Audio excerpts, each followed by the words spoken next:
네, 성경 해석학 8번째 시간입니다. 오늘은 세 가지를 공부하겠습니다. 첫째는 성경 본문을 자세히 읽고 관찰을 하는 것입니다. 그리고 의구심도 적어보고, 세 번째 계열을 만들고, 그 다음에 주제를 만들고 제목을 만드는 연습. 두 번째는 우리가 앞으로 공부하게 될 성경 해석법 세 가지를 우리 간략하게 오늘 설명드리도록 하겠습니다. 세 번째는 우리 스스로 존재하시는 하나님에 대해서 공부하겠습니다. 학습 방법으로 제일 먼저 스스로 존재하시는 하나님, 이것은 똑같이 여러분들에게 동영상과 원고를 보내드리겠습니다. 그럼 여러분들이 공부하시고 자신이 이해한 말로 간략하게 정리해서, 그리고 두 번째는 느낀 점까지 정리해서 수요일까지 보내주시면 되겠습니다. 두 번째, 이제 성경 해석법에 대해서 우리 오늘 좀 간략하게 공부를 해보려고 합니다. 대부분 그리스도인들이 신년이 되면 성경 통독을 계획하고 읽습니다.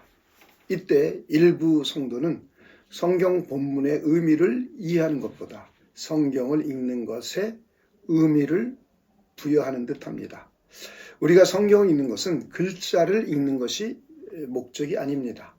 내용을 이해하고 파악하는 것이 목적입니다. 하나님이 기록자를 통하여 그 시대 그 하나님의 백성에게 말씀하시고자 했던 의미를 이해하고 해석하고 파악하는 것입니다.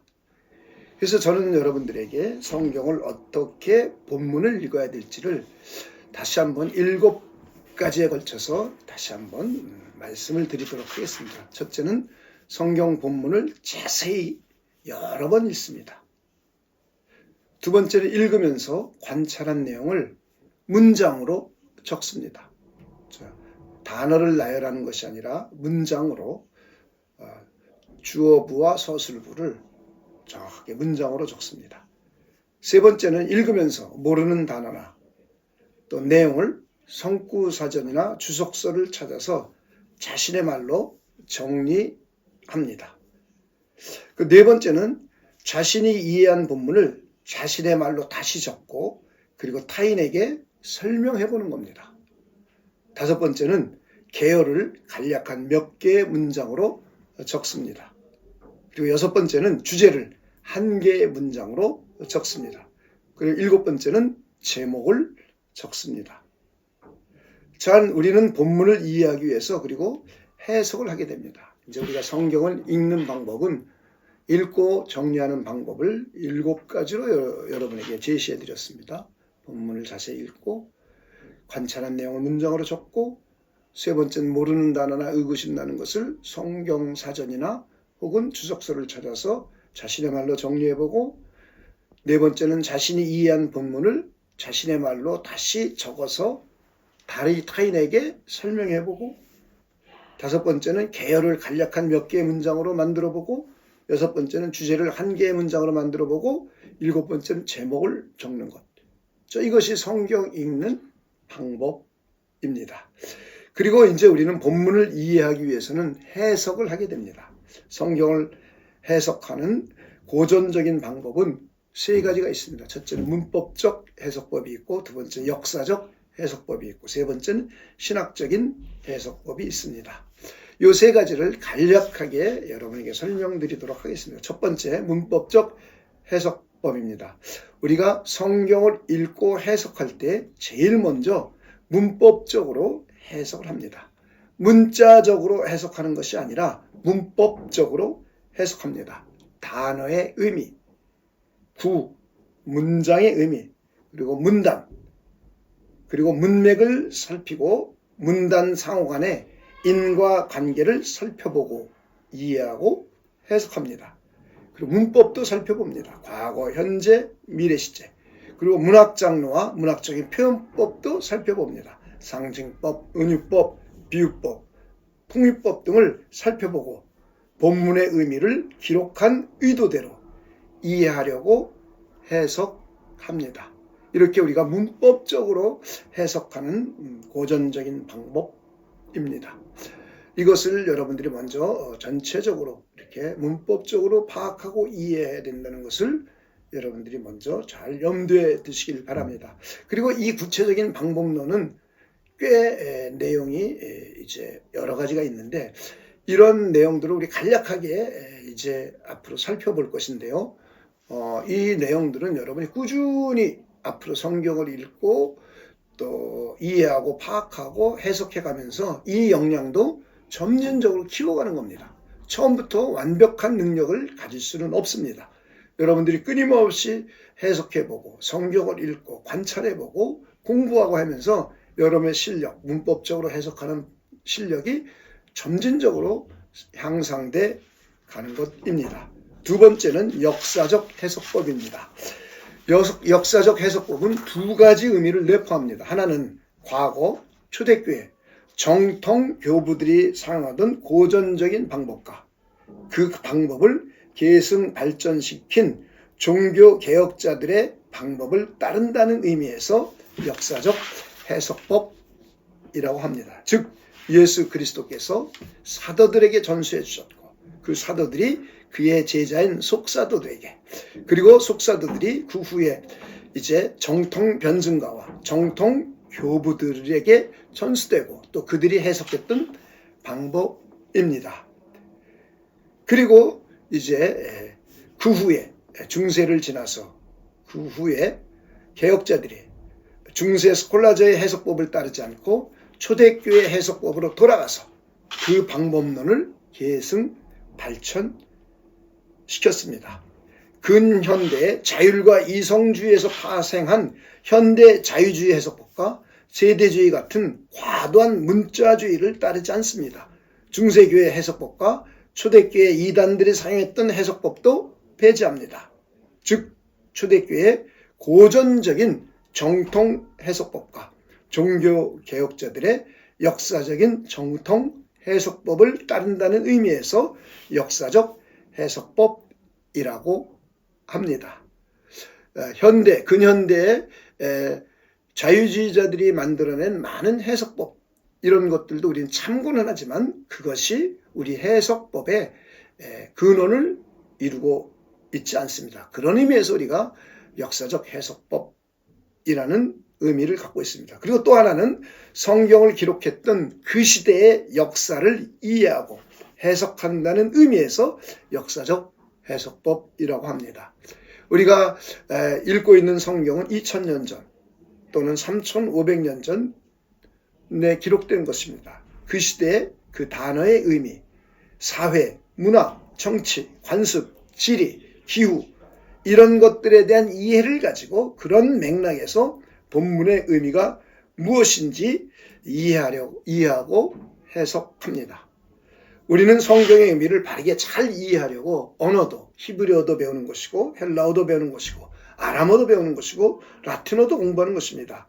그리고 이스라엘 역사, 신구약 중간시대라든가 교회의 역사 이런 것들을 공부하는 근본적인 이유는 우리가 제일 먼저 성경을 하나님이 기록한 의도대로 바르게 이해하고 해석하려고 이런 모든 것들을 공부하는 것입니다.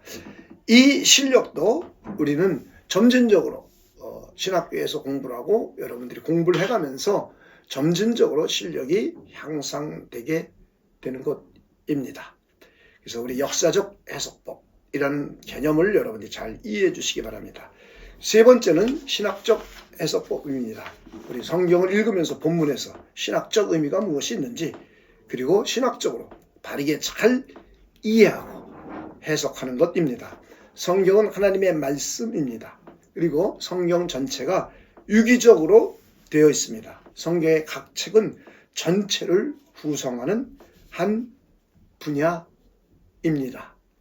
그래서 신학적 해석법은 성경을 일관성 있게 이해하고 해석하게 합니다. 성경을 통전적으로 이해하고 해석하게 도와줍니다. 그래서 여러분들이 신학을 체계적으로 잘 공부해야 할 이유가 거기 있는 겁니다. 우리가 조직신학을 잘 공부하는 것도 그런 맥락과 그런 이해입니다. 그래서 우리는 다시 한번 이제 생각해 본다면 우리는 성경을 본문을 읽으면서 하나님이 기록자를 통해서 기록하신 기록 의도대로 이해하고 파악하고 해석하려고 이런 방법을 사용하는 것입니다. 이 세 가지 방법은 우리가 신학을 계속 공부하고 성경을 공부해 가면서 점점 발전하게 됩니다. 저는 아직도 구약 성경 같은 경우 쉽지만은 않습니다.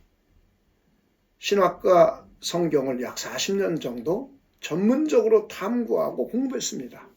그리고 30년 가까이 신학교에서 학생을 가르쳐 왔습니다. 그럼에도 불구하고 저는 아직도 쉽지만은 않습니다. 즐겁고 행복하고 감사하고 재밌게 하지만 그러나 구약 성경을 이해하고 하나님의 의도대로 이해하고 파악하는 데는 쉽지만은 않습니다. 지금도 저는 계속 탐구하고 있습니다. 그러면서 계속 발전해 가려고 꾸준히 공부하고 노력합니다.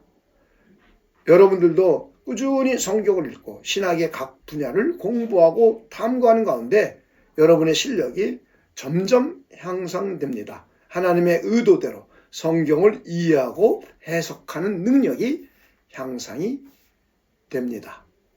자, 이렇게 우리는 고전적으로 정통적으로 해왔던 문법적 해석법이 무엇인지, 그리고 역사적 해석법이 무엇인지, 그리고 신학적 해석법 이 세 가지를 개략적으로 이제 살펴보았습니다.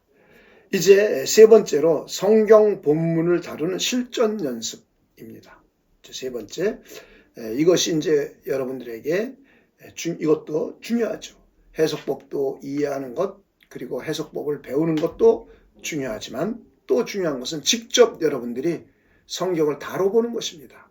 다뤄보면서 읽고 또 문법적으로 다뤄보고, 그리고 여러분이 공부하면서 역사적인 방법, 그 시대의 역사적인 것들도 이해해보고, 그리고 신학적인 것들도 적용해보고 하면서 점점 본문을 다루는 역량을 갖추게 됩니다. 이제 여러분들이 성경 본문을 저와 함께 다뤄본 지는 얼마 되지 않았습니다.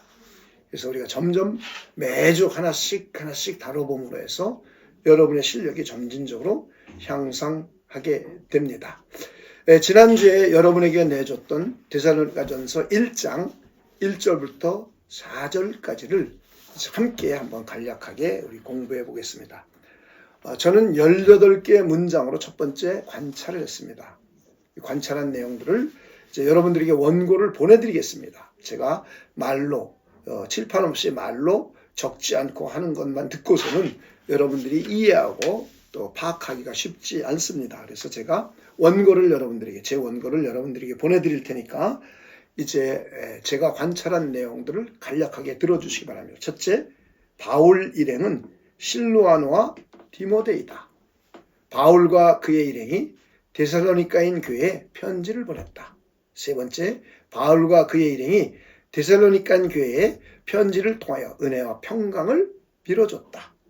네 번째, 데살로니가인 교회는 하나님 아버지와 주 예수 그리스도 안에 있다. 다섯 번째, 바울과 그의 일행은 데살로니가인 교회의 모든 성도로 말미암아 감사했다. 여섯 번째, 바울과 그의 일행이 기도할 때 데살로니가인 교회의 모든 성도를 기억했다. 일곱 번째, 데살로니가인 교회는 믿음의 역사가 있었다. 그들의 믿음에는 여덟 번째입니다. 역사가 나타났다. 아홉 번째, 데살로니가의 교회는 사랑의 수고가 있었다. 열 번째, 그들의 사랑에는 수고로움이 있었다. 11번째, 데살로니가인 교회는 우리 주 예수 그리스도에 대한 소망의 인내가 있었다. 12번째, 데살로니가인 교회는 그 당시 환난과 핍박이 있었다.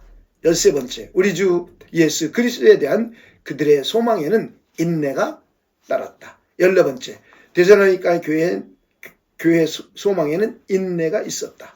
15번째, 바울과 그의 일행이 하나님 아버지 앞에서 데살로니가 교인 교회의 믿음의 역사와 사랑의 수고와 소망의 인내를 끊임없이 기억했다. 16번째, 바울과 그의 일행이 데살로니가인 교회 성도를 형제라고 불렀다. 17번째, 데살로니가 교회인 성도는 하나님께 사랑을 받았다. 18번째, 데살로니가인 교회는 하나님께 택하심을 받았다. 자, 이렇게 18개의 문장을 관찰해서 기록을 했습니다. 여러분이 관찰한 것과 제가 관찰한 것을 비교해 보시기를 바랍니다. 혹시 이제 여러분들이 두 번째는 성경을 읽고 관찰하면서 모르는 단어나 이해되지 않는 내용이 있다면 그 내용을 성구사전이나 주석을 보고 여러분의 말로 정리해 주시기 바랍니다. 저는 모르는 단어, 이해되지 않는 단어나 내용이 없습니다. 단지 교회는 믿음과 소망과 사랑의 공동체라고 막연하게 생각했던 것에서 구체적으로 믿음에는 역사가 있어야 하고 사랑에는 수고로움이 있어야 하고 또 예수 그리스도에 대한 소망이 있으면 인내할 수 있게 됨을 깨닫게 되었습니다. 두 번째는 개요 문장을 만드는 작업입니다. 3개의 문장으로 저는 만들었습니다. 이 개요 문장을 어떻게 만드는지를 한번 이제 살펴보는 겁니다. 유사한 문장끼리 모으는 겁니다.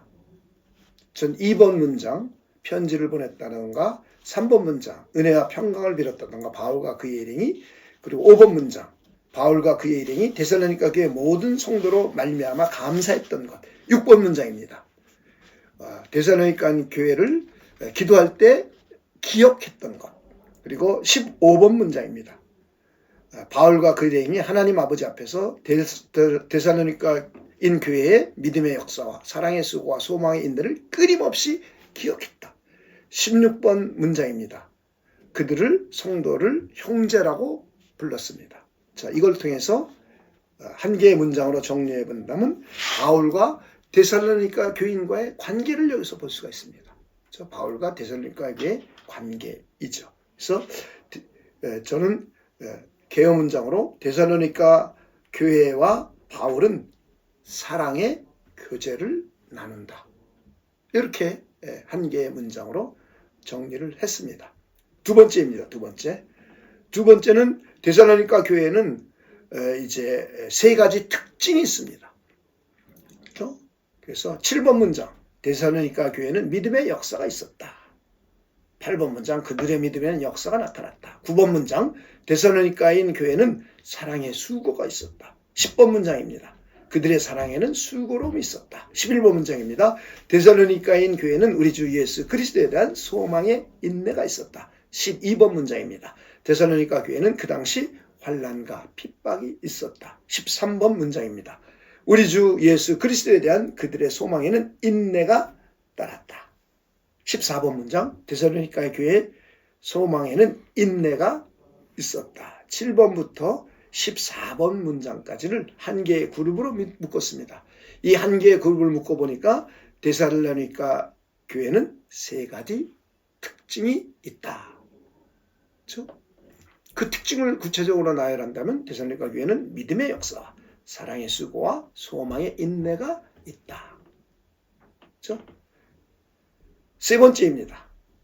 세 번째 개요 문장입니다. 4번 문장. 데살로니가의 교회는 하나님 아버지와 주 예수 그리스도 안에 있다.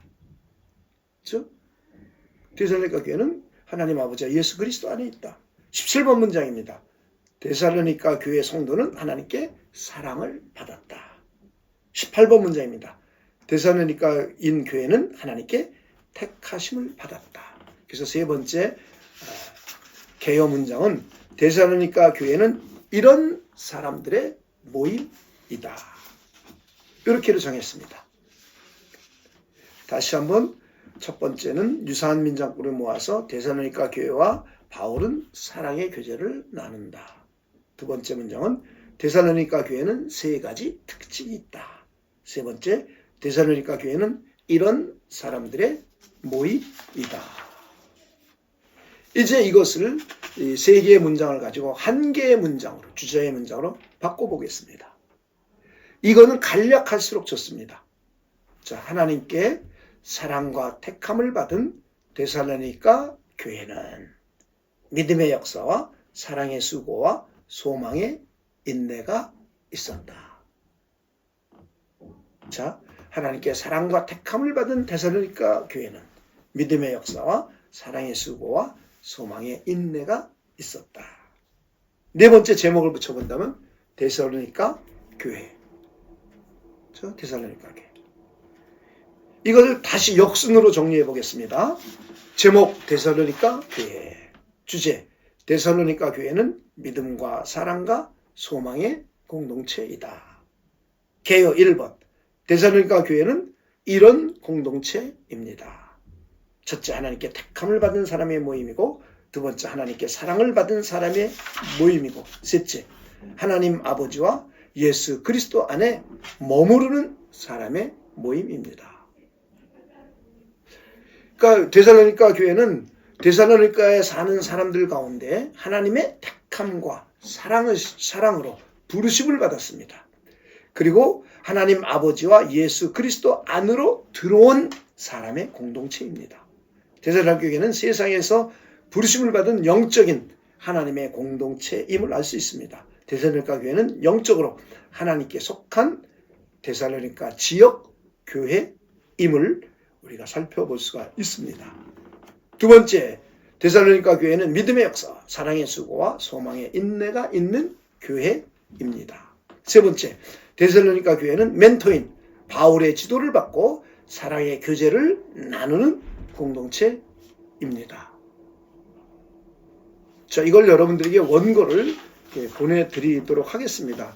그러면 여러분들이 이것을 자꾸 읽어보고 여러분이 한 것과 비교해보고 어떤 순서로 관찰해가면서 어떻게 개요 문장을 만들고 어떻게 주제 문장을 만들고 어떻게 제목을 붙이는지 이것을 여러분들이 자꾸 읽어보고 보고 또 연습해보고 읽어보고 연습해보면서 여러분의 실력을 향상시켜 가는 것입니다. 가능하면 간단할수록 좋겠습니다. 만약에 제가 이제 이것을 가지고 설교를 한다면 예를 들어보겠습니다. 설교 제목은 우리 교회가 추구할 것. 저는 이렇게 제목을 붙일 것 같아요. 그리고 설교 주제는 우리 모두 믿음과 사랑과 소망을 추구합시다. 믿음과 사랑과 소망을 추구합시다. 이걸 할 거예요. 그리고 첫째, 우리 교회는 믿음의 역사가 나타나는 교회. 그러니까 믿음의 역사가 나타나는 교회가 무엇인지. 두 번째는 사랑의 수고와 헌신 있는 교회. 여기에 대해서 쭉 설명할 것 같아요. 사랑의 수고와 헌신 있는 교회. 세 번째, 소망의 인내가 있는 교회. 우리 교회가 추구해 가야 될 것이죠. 자, 이것을 하나씩 풀어서 설명해 줄 것 같아요. 그러면서 교회는 어떤 것이고 우리가 앞에서 배운 식으로 데살로니가 교회는 이런 사람들의 모임이었지 않습니까? 하나님께 택함 받았고 하나님의 사랑을 받았고 하나님의 부르심을 받았고 어디서? 데살로니가에 있는 수많은 사람들 중에 하나님의 부르심을 받고 하나님의 택하심을 받고 하나님의 사랑을 받았고 그래서 하나님 아버지와 우리 주 예수 그리스도 안으로 들어온 사람들이잖아요. 이게 교회라는 개념이죠. 자, 이런 교회가 어떤 특징이 있었고 우리가 무엇을 추구해 갈지를 설명해 가는 겁니다. 믿음의 역사가 나타나는 교회. 거기에 대한 설명을 쭉 해주고요. 두 번째는 이제 사랑의 수고가 있는 교회. 우리는 말로만 사랑해서는 안 되고 사랑에는 반드시 수고, 헌신이 있어야 된다는 것. 이런 걸 쭉 설명해 가는 거죠. 그리고 소망의 인내가 있는 교회. 소망이 있다면 우리가 예수 그리스도에 대한 소망이 있다면 우리는 이 세상의 그 어떠한 어려움도 인내할 수 있음을 쭉 설명해 가게 됩니다. 자, 이렇게 이제 제가 이걸 가지고 설교한다면 이렇게 여러분에게 이렇게 저는 할 수 있을 것 같습니다. 자, 이렇게 해서 여러분 성경을 읽고 제목을 붙이고 주제를 만들고 그리고 계열을 만들고 이것을 이제 설교로 어떻게 바꾸는 것까지도 한번 쭉 전체적인 그림을 여러분들에게 보여줬습니다. 그래서 이걸 계속 반복해서 공부하는 겁니다.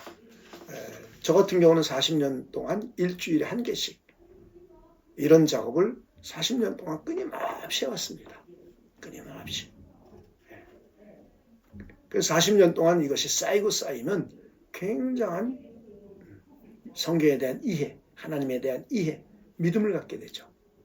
그래서 원고 보지 않더라도 40년 동안 반복해서 이런 일을 공부했기 때문에 원고 없이도 충분히 할 수가 있습니다. 자, 이제 마지막으로 네 번째, 여러분에게 이제 일주일 동안 공부하고 이제 저에게 보내줘야 할 내용입니다. 지금 세 번째 설명한 것은 여러분이 저에게 보내줄 필요가 없고요. 여러분들이 계속 반복해서 읽고 듣고 연습하면서 여러분에게서 만드시길 바랍니다. 일종의 표준 가이드입니다. 표준 가이드. 그래서 여러분이 성경을 읽고 탐구하고 해석하는 표준 가이드들을 여러분에게 알려드린 겁니다. 그래서 이제 여러분이 이제 하고 보내줘야 될 것은 본문을 데살로니가 후서 1장 1절부터 4절까지입니다. 데살로니가 후서 이것도 1장 1절부터 4절까지. 첫째는 관찰한 문장을 15개 이상 작성하기 바랍니다. 두 번째, 모르는 단어나 내용이 있으면 성구사전이나 주석을 참고하여 여러분이 이해한 말로 간략하게 정리해 주시기 바랍니다. 세 번째, 개요 문장을 3개 내지 4개로 간략하게 작성하기 바랍니다. 넷째, 주제 문장을 1개로 간략하게 작성하시기 바랍니다. 다섯 번째, 제목을 작성하기 바랍니다. 여섯 번째, 느낀 점을 간략하게 작성하기 바랍니다. 여러분에게는 아직 설교로까지 전환하는 것은 이번 학기에 공부할 내용이 아닙니다. 거기까지 하기에는 양이 너무나 많습니다. 여러분들이 성경 본문을 읽고 해석하고 이해하고 그 내용을 간략하게 정리하는 내용, 제목을 정하고 주제를 한 문장으로 정리하고 계열을 몇 개의 문장으로 정리하는 연습. 그리고 여러분이 이제 모르는 내용들은 찾아서 기록하고 하는 것. 성경을 탐구하는 방법, 읽고 연구하고 해석하는 방법을 실습시키는 겁니다. 자, 이것이 굉장히 중요합니다. 해석 방법론만 배워가지고는 여러분이 해석할 능력이 안 생깁니다. 해석 방법론을 여러 가지로 공부하고 배우면서 직접 읽고 관찰하고 해석해 보는 겁니다. 그래서 그 본문을 통해서 하나님이 말씀하시고자 하는 의도를 잘 파악해서 그것을 간략하게 정리하는 연습을 계속 여러분들이 하는 겁니다. 이번 학기까지는 이 연습을 여러분이 계속 하게 됩니다. 이것이 가장 중요합니다. 이게 잘 돼야 그 다음에 성경적인 설교를 할 수 있습니다. 여러분 신학생 때부터 공부할 때부터 이런 공부를 계속하고 이런 탐구를 계속해서 이제 시간이 지나면서 일주일에 하나씩만 여러분 한다고 가정해 보시기 바랍니다. 1년이면 50개입니다. 10년이면 500개입니다. 500개. 20년이면 1000개입니다. 자, 이런 식으로 성경을 탐구하고 연구해서 세월이 간다면 여러분 창세기부터 요한계시록까지 끊임없이 여러분의 것으로 만들어 가질 수가 있습니다. 그것을 여러분들이 쭉 기록해 놓고 메모해 놓는다면 그것이 나중에 책이 되는 겁니다. 여러분들이 꼭 이 방법을 잘 배우고 익히고 연습해서 여러분의 것으로 만들어 가지시기를 바랍니다. 기도하고 마치겠습니다. 하나님 아버지 감사합니다. 우리로 하여금 성경을 읽고 탐구하고 해석하는 좋은 기회를 주신 것 감사합니다. 우리 성실하게 배우고 공부하고 그리고 연습해서 좋은 성경 교사가 되기를 원합니다. 좋은 설교자가 되기를 소망합니다. 하나님의 성령께서 우리가 이 일을 끊임없이 꾸준히 해갈 수 있도록 도와주시고 인도해 주시옵소서. 성령께서 우리에게 밝은 빛을 비춰주셔서 하나님의 말씀인 성경을 읽고 탐구할 때 하나님의 의도를 잘 이해하고 파악하도록 하나님께서 역사하여 주시옵소서. 문법적인 능력도 우리가 키울 수 있도록 도와주시고 그리고 역사적인 우리 공부도 충분히 할 수 있도록 도와주시고 신학에 관한 공부도 충분히 하여서 우리에게 해석하는 방법론들을 우리가 점점 키워가서 하나님이 기뻐하시는 방법으로 잘 이해하고 파악하고 해석하고 많은 사람들이 가르칠 수 있는 길까지도 하나님께서 만들어 주시옵소서. 감사를 드리며 예수님의 이름으로 기도하옵나이다. 아멘.